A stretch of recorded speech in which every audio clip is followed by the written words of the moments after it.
Recording in Increíble. progress. Wow. I don't know what happened there, but I'm going to restart. We are recording. Increíble is what I would say because I was watching the Messi and Inter Miami versus Cincinnati semifinal in the Lamar Hunt U.S. Open Cup and watching it on Telemundo, and man, that was exciting. That was crazy. They had Andres Cantor on the call, right? Yeah. On Telemundo. Yeah, it was very exciting, and I truly implore people that are just curious about soccer and curious about this Messi spectacle. I do think that this whole experiment is winning fans over just because of how bonkers these games have gone. Mm-hmm. They've been highly entertaining. They're bad enough defensively that they need to lean on Messi to be special. And in the 98th minute, you have a long ball delivered by Lionel Messi, which defies logic given the scenario. You could give good soccer players 300 attempts to deliver that ball with that precision over the defender, under the keeper, and right on the noggin of Campana, who redeemed himself quite nicely last night. It was an unbelievable moment, and they kind of have this thing about them right now where you expect them to do it. And I wasn't even that nervous. And we'll bring in David Sampson here, host of Nothing Personal, for Thursday. It's not Thursday without David Sampson. David, where do you stand on what kind of jolt Inter is giving for the city, to the other teams in the market? What does it all mean to you right now? I'm super happy I'm not the president of the Marlins anymore. Why is that? It is the attention that that Inter Miami is getting. I was late to the party. I did not think that Inter Miami, even with Messi, would be able to attract the type of attention or the type of resources that I think they are going to attract and are attracting now. And it is a zero-sum game. It's not as though more corporations are moving into Miami all of a sudden, or there's more corporate revenue, or there's more disposable income. So if they're getting more money, that means somebody's getting less. And for all of the other teams who are pretending how great this is for Miami, it is not ideal for the other teams because something's going to have to give. And we're seeing it with the attention the Marlins get, who are having a great season, who are in a playoff race, and no one cares. And that is very tough to take. So your thoughts are they're taking eyes away from the other teams, and that's a bad thing. There's only 24 hours in a day. I didn't say it's a bad thing. Bandwidth. Thank you. I'd argue. I would argue. Izzy? I would argue if you're a little late to the party, though, you're right on time. No one wants to show up to a party right on time. Like you've arrived at the perfect. You're not late. Just like 15 minutes late. Perfect. I watched the game last night, and I had an opportunity. There's all sorts of things I could have been watching, and I was watching Inter Miami play Cincinnati in a cup that I admit I had never heard of. I didn't know what it was. I didn't know what was at stake, and I was watching to see what Messi could do when he's playing against an MLS team. And for the first bit, I actually thought it was just a regular MLS game for the standings. And then I learned and did the research and spoke to Coca to understand what I was watching. But what I'm really watching is trying to see if I can see a memory or history. And in the 98th minute with that pass, and I'm no connoisseur of soccer, but I cannot imagine the skill required to do that. And I love the camera that CBS had where you can just watch him. Yeah. And I love the fact it's such a weird sport where you can just walk around. No. Think about like on a basketball court. You can't just walk around. He can. Right. Right. That's a big difference. I saw some advice that Messi was giving one of the academy products, David Ruiz, and he said, "You run too much. Just walk, and the game will come to you." No, Messi, the game comes to you because you're the alpha. You're the guy that everyone knows they need to get the ball to. But he does conserve energy, and that's actually pretty good news for the people of New Jersey that hold tickets to this MLS debut of his that is happening on Saturday. He is playing every minute. And Tata Martino already said that he expects him to play against New York Red Bulls, which is Lionel Messi's proper MLS debut. It's all been cup competitions, which I had a ball trying to explain that to people yesterday. David, every game he's played has had moments, and this is the first one without his goals. And you talk about who he was playing. That's the team with the best record, right? Undefeated in the at regular home. season Yeah. in Cincinnati, and they're up 2-0 in the first half or early in the second half. Most dangerous lead in and sports. so it is. It was a moment in itself to have them come back and him serve up those two perfect passes to Campana, which, by the way, talk about a rebound after that, chip and miss from the last one. Yes, they won the game and everything else, but man, that's the way you come back from that. Well, it's great business, and I'm curious to hear David's input in this. You could already see there's a website that does its best to mark transfer values, and the Messi effect is very real. Players like Campana, players like Robert Taylor, Drake Callender, who's on a provisional roster for the U.S. for a call-up. He's already played for the U.S. men's national team before. Crema is going to get a call-up, and there's a debate as to whether or not he plays for Argentina or the U.S. All these transfer market values are going up because there are more eyes on these academy products like Noah Allen, Crema, and David Ruiz that all of a sudden scouts are paying more attention to. Everybody is really benefiting from the visibility, including opposition. If you're Don Garber, are you thinking that Inter Miami can do what it's doing in all these tournaments, but still be a last place team in MLS? Does it matter to you as a fan of Inter Miami if they don't make the playoffs in MLS because they've won the cup, they won the League Cup, and they could win this U.S. Cup? Does that make it okay to not be competitive in the actual Major League Soccer? Well, we talked about this a little bit yesterday, David, and I think part of the reasoning is that, no, you can't just say it's okay for them not to be competitive. But all of these wins in these cup games are telling you, hey, when the season does come back, they're most likely going to make a run as long as Messi is in decent form and doesn't get hurt or anything else. They're most likely going to make a run, and that's the excitement. See if they can make a run to that final playoff spot.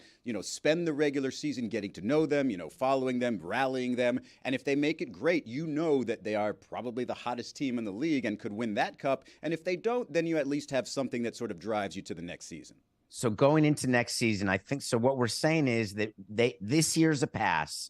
But next year in MLS, they've got to be one of the top teams in the table, Sure. Or else do you view the Messi experiment as being great for business, but didn't have the desired impact on the field? I mean, it's a long way to go. We have to at least finish this, get to the regular season at this point to see what they look like, because they could be in great form. It could be that these cup games bring the absolute best out of the competition right now. They're seeing Messi for the first time. Not saying that these games are going to get easier, but maybe a little bit less focus from the opposition if it's not an absolute must-win of a game necessarily. I think Messi being on the field probably changes that. I'm fascinated. Right? I'm fascinated hearing people that aren't necessarily super familiar with MLS and all these different competitions weigh in and prioritize MLS. I'm not even saying that you're wrong. I do think that MLS is the biggest trophy available to them, but you play your league year, your campaign to win trophies. Yeah. They're in line to win a double.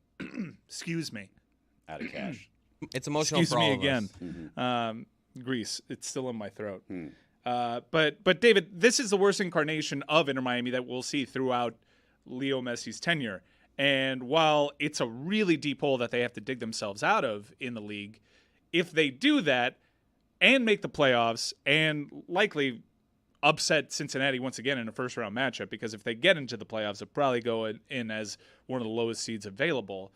And he does that too when most American fans that don't have a lot of reference points to MLS are saying, well, that's competition that matters and they're in last place. We've heard that ad nauseum this week. If he does that too, my God. Yeah, I mean, he's already done enough. I want to read some stuff for David that just sort of shows about the growth that Messi's arrival has created for Inter Miami and MLS. And the question is going to be basically, just knowing this, if they do nothing the rest of the regular season, is it worth it? Okay, this is on an Instagram site called Passionate Income. The MLS season pass on Apple TV Plus saw a subscription increase of twice as much after Messi joined Inter Miami.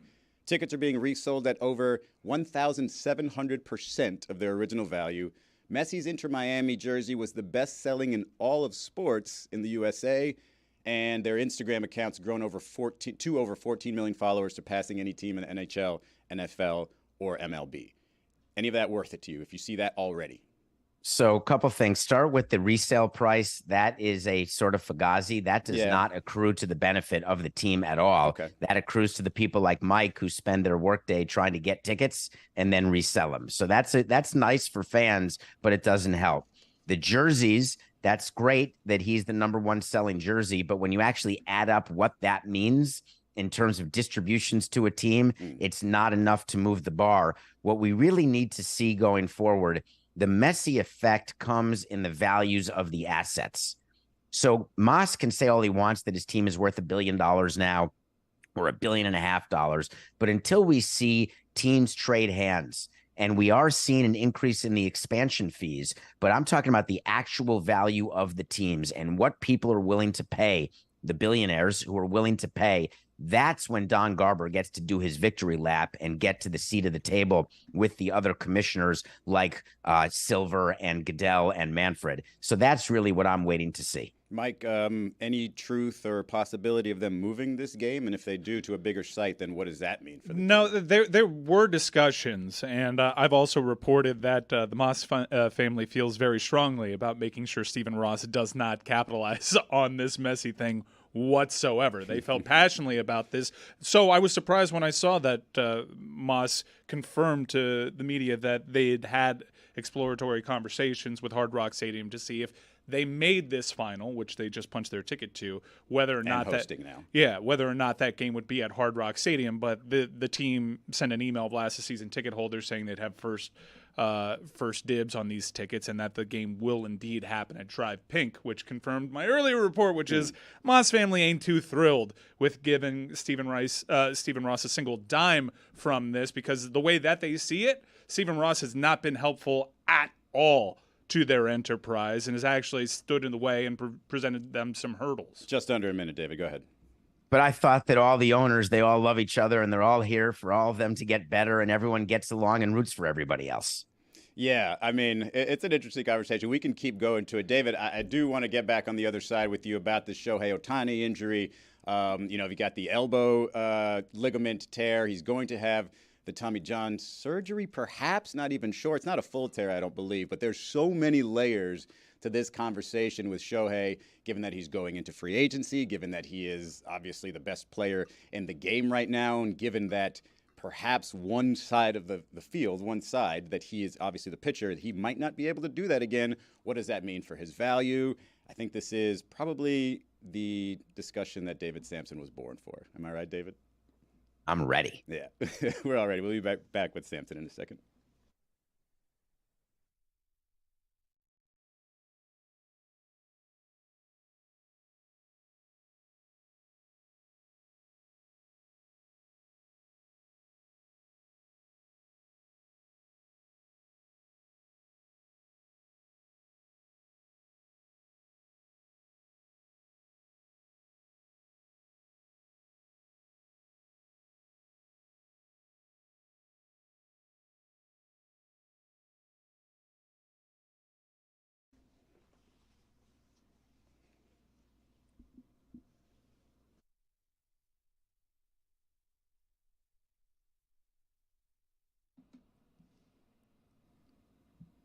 Before we move into that Ohtani conversation, and I'm fascinated by it, there's one more aspect of the Messi story that I want to cover with David Sampson.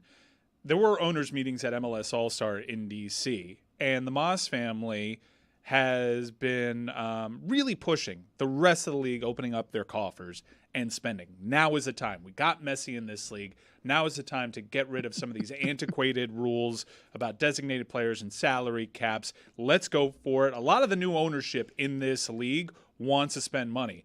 The Hunt family, for one, doesn't.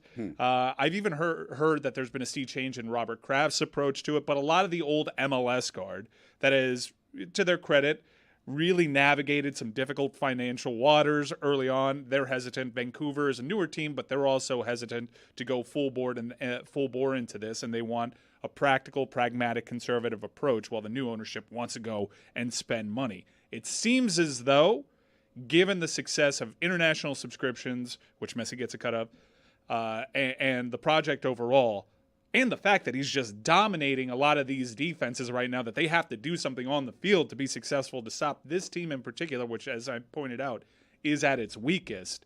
Do you think this is going to fast-track MLS, seeing that there's a World Cup in the United States in 3 years' time, 2.5 years' time? Do you think they're going to eschew their conservative ways of financials and go for it? The proof that they're not is that the revenue that you're all saying is coming into Moss. And I'm also curious, I want to get to why you keep calling him the Moss family. Doesn't Jorge want you to refer to Jorge Moss as the owner of Inter Miami? He believes it to be a family enterprise. Jose Moss is deeply involved. His son, Jorge Moss Jr., is involved. Like David Beckham Moss. Yeah, they view it as a family enterprise. It's just funny. It used to be David Beckham and then Jorge Moss. Now you're going Moss family. So I guess that's what we're going to go. But the proof is, does Major League Soccer want to become Major League Baseball, where you've got the Yankees and Padres and Mets, or you can just talk about Steve Cohen, where you've got a payroll of 60 million and a payroll of 360 million?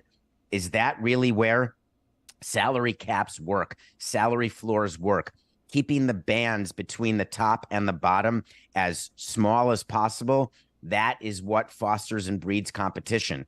What you're saying is that there are people who want to get into the haves and the have-not game, and that is a game that is proven to be very, very bad for on-field competitive balance. I think people see that stars generate subscriptions, and I understand there are very few stars on the planet that shine as bright as Leo Messi.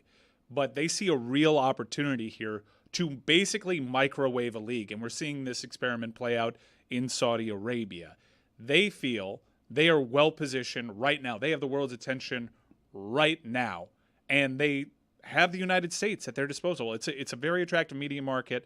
And if they stop going for aging players and actually go for players that we're seeing excel in Europe, perhaps even younger players, that there's a real opportunity for them to be taken seriously and creep into that top 5 leagues in the world. Right now, being the biggest league on this side of the planet is a real possibility given the financials that we see down in South America. You just mentioned Saudi Arabia. Keep in mind, forget the sports washing issue with Saudi Arabia. The real issue with Saudi Arabia is they're not running it as a business. Saudi Arabian teams don't make money. Mm-hmm. And so what you're asking is for owners here in the U.S.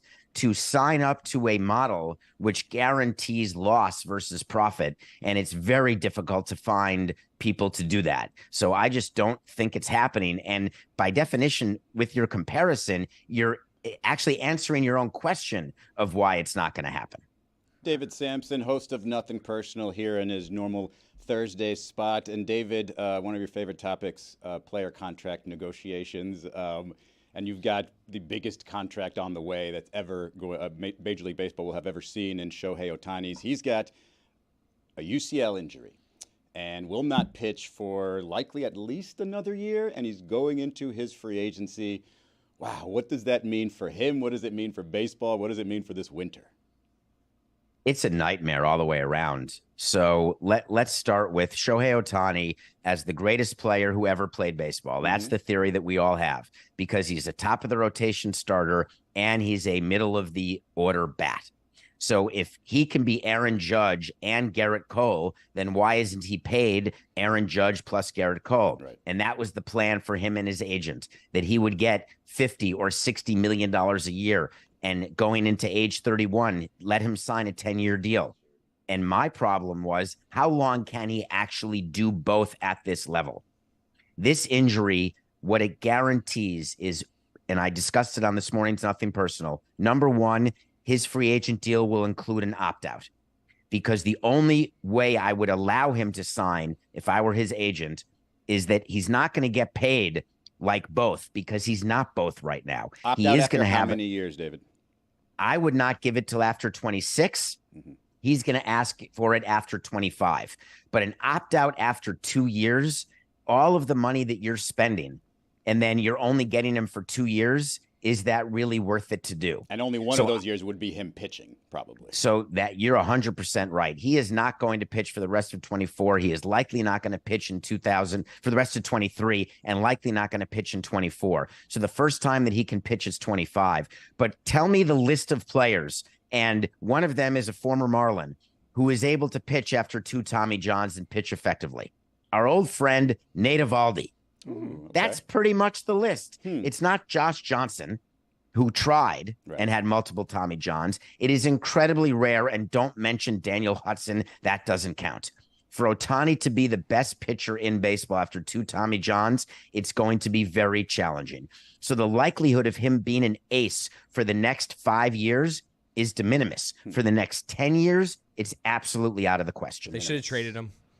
So the interesting 100%. David, the interesting part that I look at now when I think about this sort of smaller contract that Ohtani could get, or this contract with opt-outs, is does that mean some of the smaller market teams in Major League Baseball could potentially now get in on trying to recruit Ohtani with the idea of, we'll offer you this massive deal like you guys did with Giancarlo Stanton, knowing very well we won't pay this entire thing. We'll have him here for a couple of years as a gimmick, and then we'll let him opt out. Well, one way or another, this franchise in this theoretical scenario, knowing, hey, if Ohtani is everything that he's supposed to be and he gets healthy, he's going to opt out after a couple of years anyway, and we won't have to pay 10 years, $400 million. So could a team, say like the Marlins, decide, sure, we'll offer the first couple of years will be $80 million to have Shohei Ohtani, but then after that, he's basically gone. Does the injury open up the door for a bunch of teams to get involved Correct. in the Shohei deal? No, I totally understood that question, but the answer is no. And the reason the answer is no is you have to look at what percentage of your total payroll an individual player takes. And when we signed Stanton, we did the math, and at his height, he was going to be at $32 million. And our view was that we would have a payroll of at least $150 million by that time, which would have been right about now, because the most you ever want to do is 20% for one player of your total payroll. And then you better have a good young team who can supplement in order to really win with the player making that much.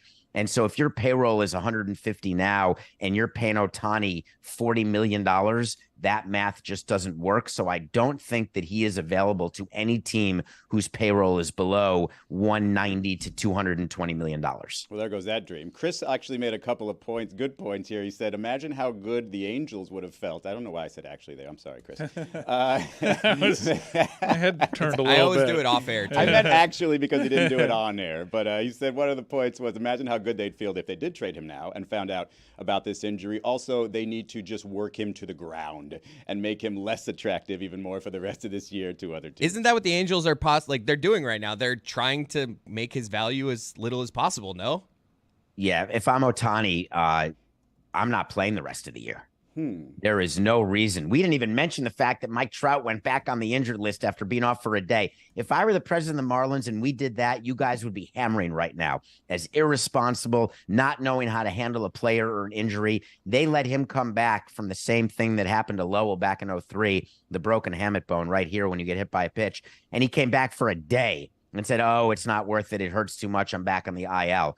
If I'm Ohtani and I'm Ohtani's agent, I love that he went 1 for 5 in game 2 of the doubleheader and that he came back and hit after he was hurt in game 1 as a pitcher. But it's just not worth it, because if any of his mechanics change and he ends up with any sort of shoulder issue or lower half issue because he has to compensate, even though he was able to come back as a DH after Tommy John earlier than he was able to come back and pitch, he'll be able to do that again.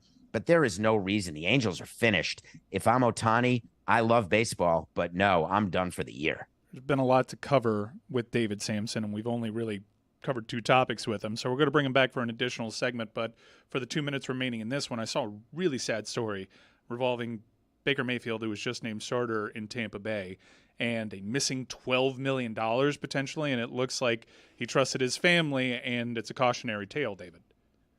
It is. Baker Mayfield is trying to replace Tom Brady as the #1 quarterback in Tampa, named starter, and he just filed a petition. The story is that he filed a petition to try to find $12 million that he can't find. I'm not sure how that happens. Check his jeans. But exactly. That Under is the mattress. so much money. When you consider he hasn't made that much money in his career, he hasn't had the big contract. That is It's the majority of his net worth. That is a devastating amount of money to lose. But that's not nearly as devastating as what he is hypothesizing happened to it.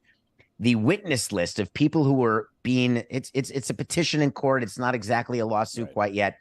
It's a petition to understand what happened to the 12 million. But all of the witnesses who are being interviewed, because all of the people who were handling his money were family. And the question is, did his family actually walk away with his money? And it wouldn't be the first time. It happens to Gary Coleman. That's a terrible reference you're going to make fun of because people don't know who that is anymore. don't Does get the anyone know who reference. Gary Coleman is? Oh, Gary Yes, Coleman. Gary I thought you Coleman. said Gary Coleman. I thought you Wait, said no. Garrett Coleman, who I What you thought talking about, Willis? wasn't you he a talking about? Yankee? Gary Coleman and just another child star who went bankrupt and his parents took all his money, or Britney Spears, whose father used her money and under the auspice of a conservatorship.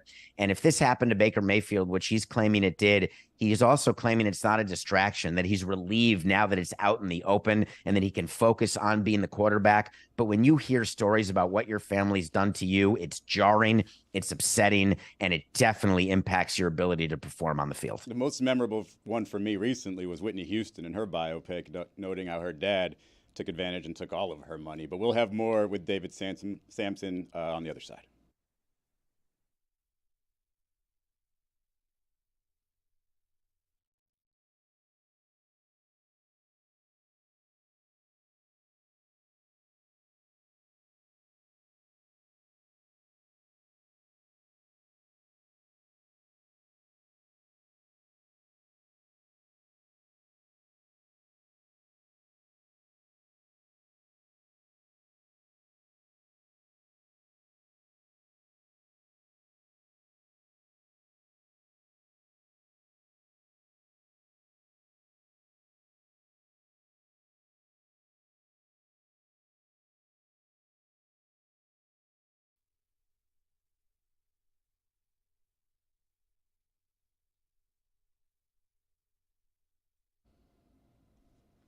David, I want to bring this back to the local ties between Inter Miami and the Marlins. And you mentioned that, you know, as the Marlins team president, you'd be upset that Inter Miami has this much attention and what's been going on here. But I remember a few months ago, we talked about the same sort of concept with the Marlins season potentially not being paid attention to because of the Heat and the Panthers runs in the postseason, and how ultimately there'd be some sort of hangover from sports potentially, and they weren't getting the same amount of attention. And then in July, the Marlins had their highest TV ratings in 3 years for a single month. And now we look at this time with Inter Miami and Messi being here. And in the midst of all of this, the Marlins had one of their highest attended weekend series in the history of the ballpark. So my question is, what is the tie that you're finding between a lack of attention to the Marlins and the success of these other teams? Wow, because fact check. to me, it seems like when these other teams succeed and have attention, that's just a good thing for any other team in this fan base. He's smirking like he has an answer to this. Oh, I'm just smiling. Are you talking about the 100,001 people who came to Yes, the I Yankee am. series?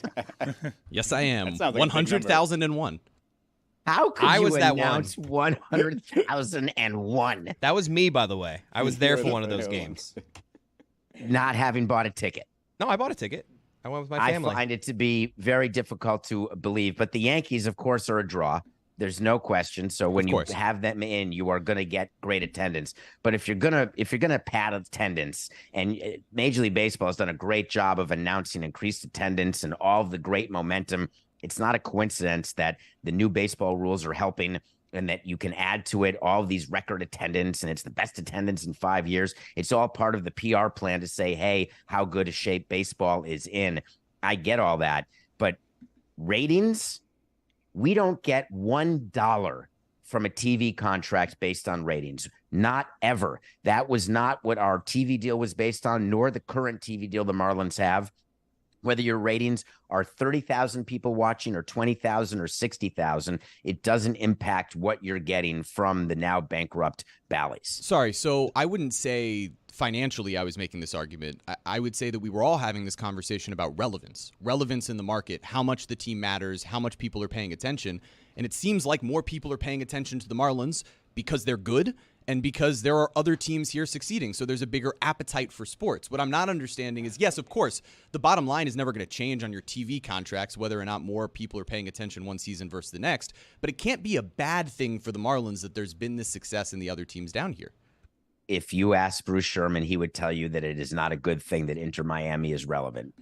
What we would do is we used to count minutes on the local newscasts. We would count inches in the newspaper, or when things were online, we would count placement, where our articles were, our game articles, whether or not our players were being asked to do features and where those would appear online. what the views and the clicks would be for those. And there was absolutely no doubt that there was a direct correlation between the success of the other teams and the lack of attention and relevance that we were getting, whether we were having a good year or bad, because we would count bad articles as well. Yeah. Because it doesn't matter How much because of you're being talked about. How much of your data was skewed by the fact that your teams weren't really competitive, though? If the Marlins put a competitive product out That's there, not true. You had Jose Fernandez and you had that 1 year, but generally your sample size had you in a fairly irrelevant space. Yeah, I take umbrage to that because let's go season by season. We were competitive through September in 04 and 05. 06 was one of the great years, even though we had torn the team down and we had that great young team. It's 20 years ago. Now in a go bad to the stadium. Freddie Gonzalez years, then go to Stanton, Yelich, Ozuna, go to the new ballpark, go to the All-Star game. There was always a reason why we were going to be relevant, either positively or negatively. And there was no doubt that the deeper the Heat went, and they were winning all those championships those years with LeBron James, it 100% impacted the amount of attention we got. What year did you? Sorry, go ahead. I guess the easiest argument to make on Inter Miami's success being bad for the Miami Marlins is that their seasons happen at exactly the same time. Absolutely. They're both trying to collect dollars from mostly Hispanic sports fans in the Miami-Dade and Broward County areas. And now there's a consideration for those dollars at Drive Pink Stadium where years prior there probably wasn't. It's that, but it's also the corporate money. Remember, Miami is a terrible corporate city. And I don't mean a terrible city. I mean, there's not a lot of corporations who do business and who want to be sponsors. If you look at who the sponsors are with the Marlins, we were never able to get the Carnivals, the Burger Kings, the Riders, the ones who are associated with Miami because they're more based on national attention. And locally, it's hard to get those big naming rights deals. Lone Depot doesn't count. That was done because of the big deal they did with Major League Baseball. And so I have feelings about this because I understand how difficult it is for teams in Miami to grab a hold of the existing corporate dollar and having another team in the market. And we're going to talk about this with Vegas because if the Vegas A's think that they're all of a sudden going to compete with the Golden Knights and the Raiders, it's the same amount of money available being split yet an extra way. And that's what's happening in Miami. And that's not a positive. David, we'll get to your movie review in a second, but I wanted to see how you're experiencing the Yankees recently. They just broke a 9-game losing streak, needed Aaron Judge to go absolutely nuts, but there's also discussions about maybe Derek Jeter finding his way back there to replace Give me a break. Cashman, maybe? I read that. Come on. Little Donnie Baseball? Come on. Izzy, I'll tell you right now, if Derek Jeter is named the new general manager of the Yankees, I will work for Metalark for the rest of my life for free. Wow. Marked. Why? Because he has no chance. There is absolutely zero chance that Derek Jeter will be the general manager of the New York Yankees. He can't be a general manager. He doesn't know anything about being a general manager. He can be a community ambassador and eat popcorn in the front row with David Ortiz. But Derek Jeter actually running the business of the Yankees baseball operations department, there's a better chance that I will be the GM of the Yankees. I don't, David. I mean, that's where being Derek Jeter really matters. It didn't really matter down here, and he took your job. Now I'll work for free. So he's effectively This is a taking your job binding again. contract. Is this binding? No, of course not, because it's oral. But in all seriousness, Mike, I hear what you're saying. He's a great name in New York, but being the general manager is not about being a great name. It's the equivalent of hiring Isaiah Thomas to be your coach or president and thinking that's going to, help if you're in Detroit. That's actually probably about to happen in Phoenix. What's up, Juju? Speaking of you managing the New York Yankees, just picturing that, what's the most adorable thing you've done this week? We're back. David? The most adorable thing is that my and it's whatever, look at me, Louie, but my driveway is being paved. It had never been paved before. And I brought out a cooler of waters and candy because it's really hot here. And so I brought out a cooler of water and candy. And it turns out that the workers had no interest in the candy, but a lot of interest in the water. I thought you were going to say it turns out the workers had like type 2 diabetes and you're offering the worst possible snack. It's a weird move. The candy. David, Candy's the there's worst. two What things. candy? There's two things that I'm wondering. One is your movie review, and two is how Chris Cody found a way to make it to a Yankee series while also posting videos of Nashville on his IG story. All right, at the maybe same I was time. in Detroit. I got mixed up. I wasn't at the Yankee series. Whatever. It sounded good though. Your review for the week, David. There's a movie that just came out with Adam Brody and his real life wife, Leighton Meester. Am I saying that name right? Yep. Oh, had such a crush on her. She's been in a couple good movies, so I get that. So they made this movie called River Wild.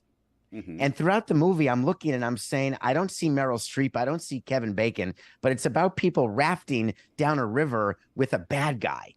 This has to be a remake of The River Wild. And I watched the movie. What gave It's that away? terrible. The exact same title? Except they're claiming it's not. They're claiming, the people who made the movie, it's a reimagining. They're on a river in a raft with a bad guy.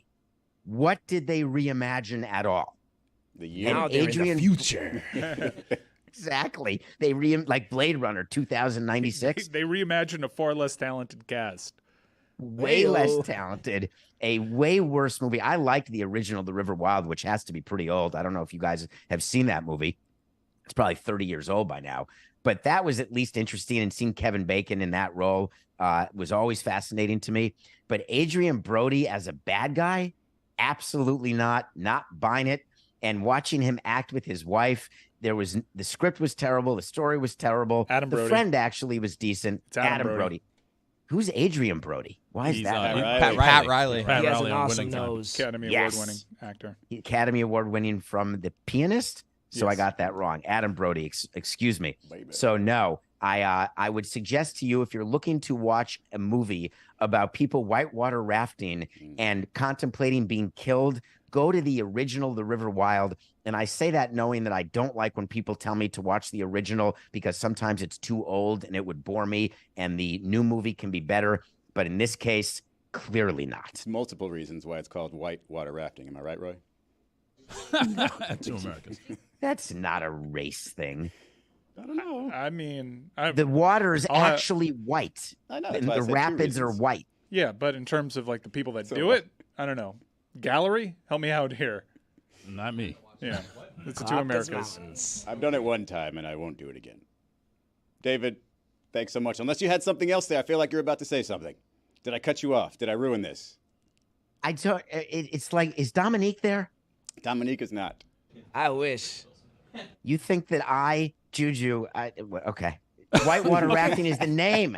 It's not about white people or black people or Asian people. Right. It's because rapids are white. I only see white people doing it. Yeah, Is the observation that I was coming away with. I've done it, so That's not helping. not helping. You see that? White woman, white. See, Lucy's done it. Lucy's white as all hell. I lived in Iowa willingly. Lucy got sold though. Lucy cool as hell. She got the good Jordans on today. Salute to Lucy. Show them folks what's going on. Ooh, yes sir. I couldn't help but notice that Izzy ran it back with the Miss Picky. The I Air will Miss not- Piggies. with them Joe Rogan nipples on his feet. That's what he I ran it will back not with. be shillied. I My will not be favorite shoe-bullied. whitewater rafting was in Uganda. Ooh, do tell. So just In 30 as seconds. a small FYI, Uganda's got a lot of white people on it. there was not one white person on the raft but me. Did they just call it water Nice. rafting over there? No. I'm wondering if they probably just call it water rafting amongst themselves. I mean, look how far you had to go to do it without white people. Right? Seriously. I happened to be there. Thank you for proving our point, David. We'll talk to you next week. Check out Nothing Personal with David Thank you, Sampson. David. See ya.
Now I'm really impressed with how informed Izzy has sounded in this local hour on everything Inter Miami and Messi, because I happen to know that you watched last night's game while also at the movie theater watching Barbie. Wearing them damn shoes.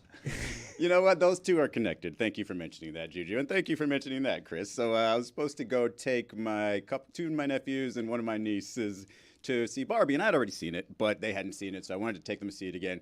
Turns out my niece couldn't go. So it's just the three boys, going to see Barbie. Boys' night. Yeah, boys' night. Can't be boys' night every night.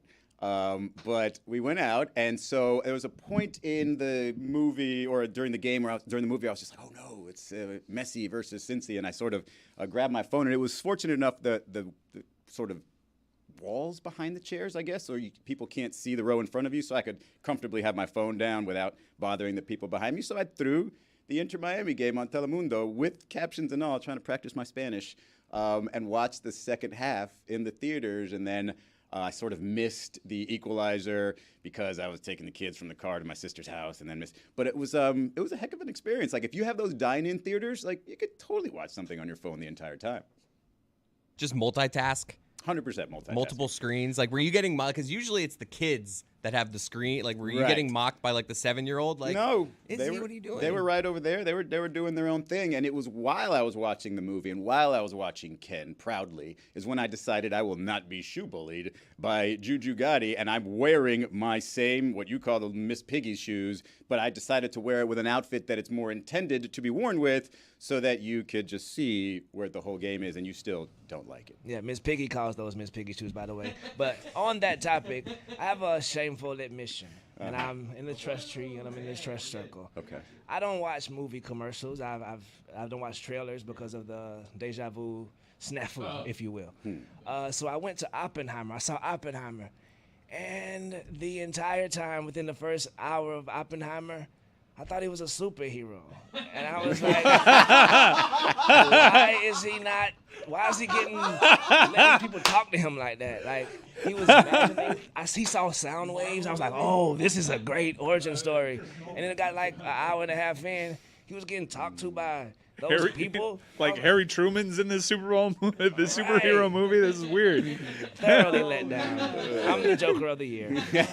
When Albert Einstein showed up, you weren't like, yeah. I was like, ooh. That must be Nick Fury.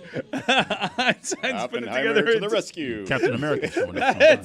That's at no point throughout the pop culture conversation surrounding Barbenheimer and Oppenheimer in its own right. Did you think you thought it was behind him? Big Christopher Nolan movie, superhero movie probably. Right. You saw the marketing of a dude in a suit walking in front of flames, and you're like, yeah, that's a superhero. That's a Peaky Blinder walking in flames. I'm like, oh yeah. Sorry, guys. That's all right. I like your hat, by the way, old Florida Marlins gear. Which Thank you, brother. Yeah. There's like a potpourri of still some. I'm going to call them national stories with Miami ties because they're not necessarily just local stories. I'm going to let you guys pick one, which one you guys want to talk about. There's Tua sort of standing up for himself against Ryan Clark. There's Jimmy Butler running out with the ball kids at the U.S. Open. And there's the Marlins ace sort of throwing or beating up I don't know what he beat up, something in the bullpen there, and they're still in the wild card race, so that's why it's a national story. You guys pick which one we talk about. There's only one way we decide on topics around here. Is it a wheel? Yeah, so we're gonna spin the break wheel. out the wheel. Go for it. Juju, tell us what it lands on. Tua Tagovailoa. Wow, how'd you know? It didn't even stop when you said it. So do we want to watch this video of Tua? What's he responding to here, Mike? Because Ryan Clark said what? That he hasn't been in the gym getting bigger? Ryan Clark I think, while on ESPN and they were running highlights of the game against the Texans, he said definitively, we know that he hasn't been in the gym, which if you're following Tua's progress this offseason. It's like the opposite of what has been the case. Yeah, Tua's famously been going to the gym. But I guess he doesn't have the stature that would make it seem that way. But Tua was asked about it, and he had this to say. I mean, he probably knows more about me than I know about myself. I mean, I don't know. I mean, Ryan's been out the league for some time, so I don't know. It's a little weird when other people are talking about other people when they're not that person. So I don't know, it's just a little weird. I come back, I like, my background is, like, I come from a Samoan family. Like, respect is everything, but, you know, it does get to a point where, hey, you know, little easy on that, buddy, because, you know, I think we're pretty tough-minded people, and if we need to get scrappy, we can get scrappy too. Just saying. How hard did you work in the off season? I mean, I think we all worked hard throughout the off season. And I'm not someone to talk about myself the entire time, but I mean, it takes a lot. You think I wanted to build all this muscle? Like, nah. To some extent, like I wanted to, you know, I wanted to be a little lighter. I know there's a mixture of things that people don't understand, that people don't know about, that are talked about, that go behind the scenes. So, you know, I'd appreciate if you kept my name out your mouth. That's what I'd say. Oh, I'd appreciate, for starters, if the Dolphins just get a far less hollow table, so that every time he puts his hand down, it is not a stomping. It sounds like there's some, you know, group of horses coming in from behind him. But that is the most tough guy talk we've ever gotten out of Tua. Most And interesting. Easy on that, buddy, is the hardest of what he offered. I mean, he gets scrappy. Dude, the dismount of keep my name out your mouth. I've actually been paying close attention to his press conferences, and he's certainly a lot more comfortable with microphones around his face than when he entered the league. He also gave a pretty thoughtful answer on being approached by Netflix for the quarterback series. He's maturing as a sports personality, and given that he's got that it factor that the media likes to make him a story, and it's become polarizing, it's good now that we have a personality to go along with this discussion. It's like the media created, or fans created, that personality, because he has no choice but to be defensive. Yeah. Well, his entire career, I understand why he's been defensive about that, and he's had a lot of adversity to face. Ryan Clark weighing in like that, and the original clip goes on. He compares his body to a woman's, I think, at one point too. Yeah, like it went pretty far for the position that Ryan Clark holds. Yeah, and it seemed like what he was saying is that Tua was out of shape too thin, that Tua got thick, that he was saying he wasn't following what the nutritionist insinuated that he should do this offseason. Said he looked like those girls at Onyx. That's right? exactly what he said. Gentleman's Club. Yeah. A Gentleman's Club reference. Yeah, it was not the best look. The thing that's been interesting with Tua is watching him grow into this confidence. Because remember, when Tua came out of college, despite being the top pick, you know, and being one of those guys who was celebrated even in Alabama, like, we all were looking at him as a shy guy coming out of the Saban tree of don't speak. And, you know, we saw his relationship with his parents, and he just seemed like this shy, sort of sheltered kid. And so to watch him kind of being forced into this position, but to come out and be so confident in front of the media and being willing to sort of carry a bit of swagger, the most that he can. I mean, he still said, like, chill on that, buddy. Mm-hmm. Easy on that, buddy. But I think this is sort of the personality, not just that he would want or that we created for him, but that any quarterback of a team with Super Bowl aspirations has to have. I mean, I think you saw that with Jalen Hurts last year, even before the rest of us sort of granted him the status of, you know, one of the top quarterbacks in the league. He was saying that, acting that way, projecting himself that way. And I think with Tua, as, you know, the gentleman, the nice guy who doesn't actually do that, I think teammates probably want to see this. They probably want to see him fighting back and then getting physical and not being, even on the field, ragdolled around like he was last year. The staff wanted to see it too, and it harkens back to a conversation that we had with Mike McDaniel last year where he said as much. He saw this diminutive character who didn't really have the support of the staff in place. And then Mike McDaniel, shortly after being hired, he went to a charitable event that Tua's foundation was throwing, and he saw a completely different guy.